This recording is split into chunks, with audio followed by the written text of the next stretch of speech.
The Green Bay Packers are Super Bowl contenders. Last season, the Washington Commanders and Detroit Lions combined for a record of 27-7 in the regular season. These were easily two of the best teams in the NFC, and Green Bay handled them. Both games to start off the season, they were seemingly untested. The Packers' offensive line hasn't even gotten a ton of traction in the run game yet so far. Josh Jacobs, not quite 4 yards a carry on the season. Doesn't matter. Their defense is so dominant through two games that you have to go back 30 years to find another Green Bay team that has only allowed 250 yards or less through the first two games of the season.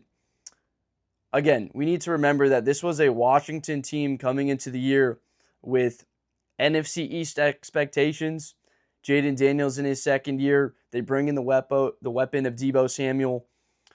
They get the left tackle that can solidify the offensive line amongst the acquisition of the first-round tackle, the converted Oregon left tackle in Josh Connerly, who had a very rough night. The future outlook for Washington is bright in the offensive line. Connerly will develop into a great player. You can easily see how many points, though, Green Bay could have put up in this game.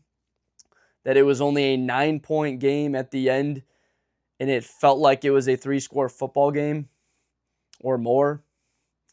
Opportunities that Green Bay had, Jordan Love on that throw earlier in the day. Doesn't hit Matthew Golden for the touchdown. You have Trey Amos out of phase, a couple of yards behind him, and Love underthrows it. Washington gets the ball, and immediately the Packers get the ball back and go down the field. I'll touch on the injuries really quick here because Jayden Reed, it looks a little bit ugly with that collarbone. We're hoping for good things. Really sad to see a couple of these injuries for Washington. Two that really did not look good.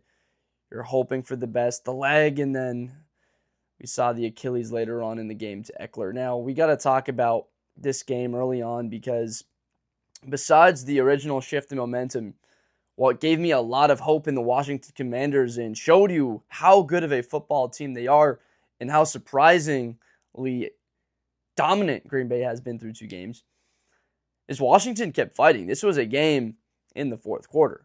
Washington only being down 14-3, starting off the second half with the football, and they've got a 52-yard field goal attempt that they don't convert on. Green Bay goes right back the other direction, and they extend the lead to 14 points. How does Washington respond? They make it a 7-point football game in the third.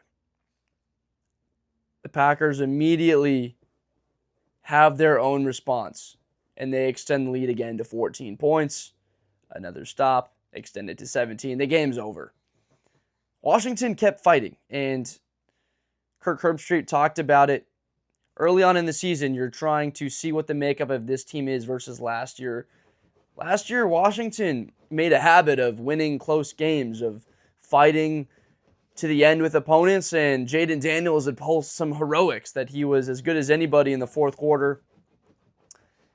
This season, Washington is going to continue to be in close football games. It doesn't appear, after watching them against New York and not getting into a flow offensively against Green Bay tonight, that their offensive line is going to come together in the first couple weeks of the season. It might not take until late November where we really see them develop that run game. Losing Eckler, though, for the rest of the year seems likely as right now. Obviously, you hate to guess at injuries, but that's just what those non-contact injuries look like. Now, Jayden Daniels, you have to give him credit.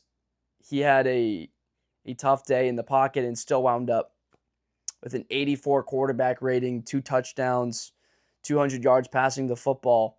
You have to give Green Bay credit because one of the most dynamic players with the football in his hands, the ability to change a game with his legs, and the Packers had every answer. 7 carries for 17 yards, and he was not able to use his legs to impact the game. That is very hard to do as a defense. And that speaks to Devontae Wyatt. It speaks to Rashawn Gary. It speaks to the linebacking core of Edgar and Cooper, of Quay Walker, the former Georgia Bulldog. Like all Georgia Bulldog defenders in the National Football League that turn into monsters, he's developing. Lucas Van Ness is taking that next step. We saw this exact trajectory. We could assume that Lucas Van Ness, if he were to take that step, that this Green Bay team could really contend for the NFC North. That was the expectation. A week before the season, we get the news that Micah Parsons is coming to the Packers. 2 first-round picks, but what are 2 first-round picks if you're expecting them to be somewhere in the 20s, maybe in the 30s? Hopefully, if you're a Green Bay Packer fan. Micah Parsons, how many plays did he impact in that game? Not just in the sense of a holding call or getting pressure on Jayden or the offensive line having to allocate people towards him because their right tackle, their rookie, is struggling. He's not even fully up to speed yet. They've got 10 days before they've got Cleveland on the road. Myles Garrett and Micah Parsons on the field for that. But Green Bay is secondary. We have to give them some love. Sean Nixon in the back end, McKinney. They're darn ballers back there, and this defense was very opportunistic last year. Now, we're not seeing the floodgates open with taking the football away either. Talked about a little bit about the run game. Let's dive into that. Think about what the Packers will be when they can get the football with just a 7-point lead, 12, 13 minutes left, and they can drain 6, 7 minutes off the clock late in games because their offensive line comes together and it meshes together. That is a team that can compete for a Super Bowl. Philadelphia, obviously that's the standard right now. They've got a matchup with the Packers. I believe it's on a Monday night. That game will determine who is the power in the NFC. Simply put, you play your schedule, and that's it. You play who you can play, and through the first 2 weeks, we can tell that the Detroit Lions and the Washington Commanders are still quality football teams. Detroit was fighting. They were battling. Most teams would have lost that game by 35 points. They hung in there. Washington should have lost this game by a lot more. And the fact that 2 teams that are that talented with quarterbacks at that level of a coaching staff that's together, that they've got a team that fights and it's not even competitive, that's scary. Now let's talk about, again, the impact of what this offense will look like once Josh Jacobs gets going with how good Jordan Love is playing. Because he doesn't have to play better. This is good enough. This is what Aaron Rodgers looked like in 2019 when they made the NFC Championship game. In 2020, they made the NFC Championship game. In 2021, when they had the NFC number 1 seed and lost in their opener to the San Francisco 49ers. But you know what the one difference is? That Super Bowl year in 2010, the Green Bay Packers had a number 2 defense in football in terms of points allowed a game, and they were 5th in yards allowed a game. This is a top 5 defense. You can see that because these are 2 high-flying offenses that they fully shut down. Now, they are at home. Again, though, you play what your schedule dictates. The tight end, Tucker Kraft, and his impact, 130 yards, 6 catches, a touchdown. He's a great blocker. He can do both. And seemingly a true array of weapons on the outside. Dobbs, Wicks. Obviously, we need to understand a little bit more of the severity of Jayden Reed's injury. Matthew Golden will develop.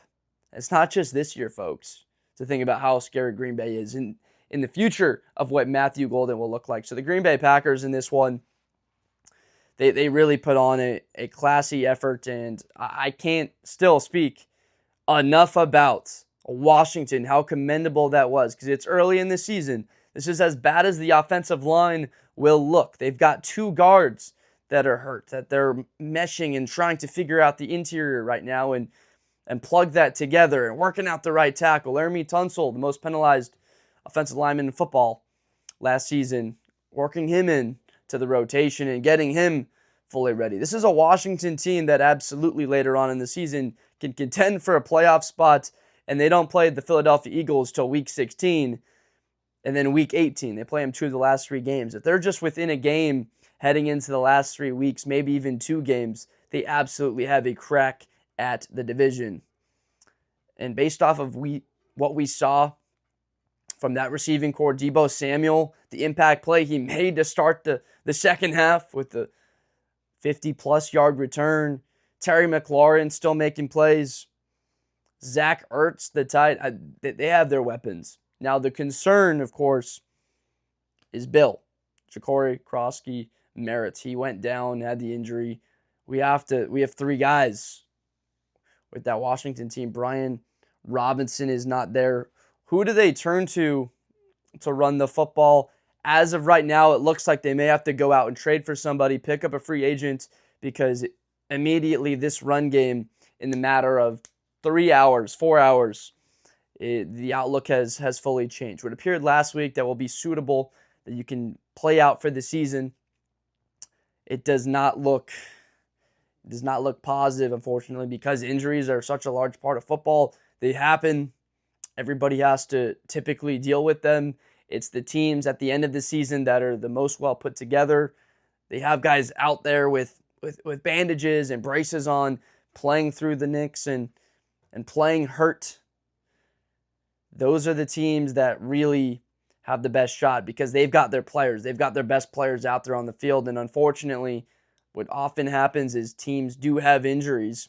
We hope that's not what happens to Washington, because we would love to see more of them and them competing and stay healthy. Guys like Bobby Wagner, Frankie Louvu playing their tail off. Very impressive linebacking core. Wagner still doing at a really high level. Why the Seattle Seahawks let him go years ago when he hit the wrong side of 30. The wrong side of 30. I'm looking at one of the best linebackers in the National Football League. Bobby Wagner has that middle of the defense solidified. Mikey Sanders still playing his rear end off. Trey Amos developing. Those 2 young, the second year, and the rookie corners looking good. There's a lot of positives to take away if you're a Washington fan. I don't want to hear the negativity. This is a road game against the Green Bay Packer team that is really playing at a high level. And what is scary, again, is that this team is going to get better. Because the elements of the play action is not so much play action. You almost know that the pass is coming. Tucker Kraft wide open in the end zone. The play action that teams are respecting so much will be more effective when the Packers can get that yards to carry over 4 and then over 4.5. And then as the months turn from the middle of November to December to 5, that's the trajectory of what we're looking at, as that offensive line gains more confidence and this offense becomes more potent, and teams are less and less willing to give up the deep plays and giving up 9.4 yards a pass to Jordan Love. Really impressive performances, I think, from both teams. You can be disappointed as a Commander fan. I saw effort on the field. And for Green Bay, if you're a Green Bay Packer fan, there are about 2 things that you can look forward to. One of them is you have a team that can compete legitimately for a Super Bowl. And number 2, it's that you have probably the best defensive player in the NFC still yet to be fully unleashed, because he's going to be getting even more snaps and being more effective on the field. And the other guy on the other edge next to him, Rashawn Gary's a heck of a player playing at a high level. I appreciate you so much. This was a great game to recap. Man, a couple of really talented teams butting heads, and super fun to make these videos. I appreciate you guys so much. Make sure to subscribe for more content in the future. It is my true passion to watch games, to recap them, preview what's happening the next week. And hope to see you around more often. Join this Bliss with Blender community and I hope to see you around in the future. See you next time. Best player in college football. That Georgia and Ohio State game, New Year's Eve, is going to be a classic. Josh Blunder. Hi, everybody. I'm Josh Blunder. To the 40, 35, 30, Espinosa to the 20.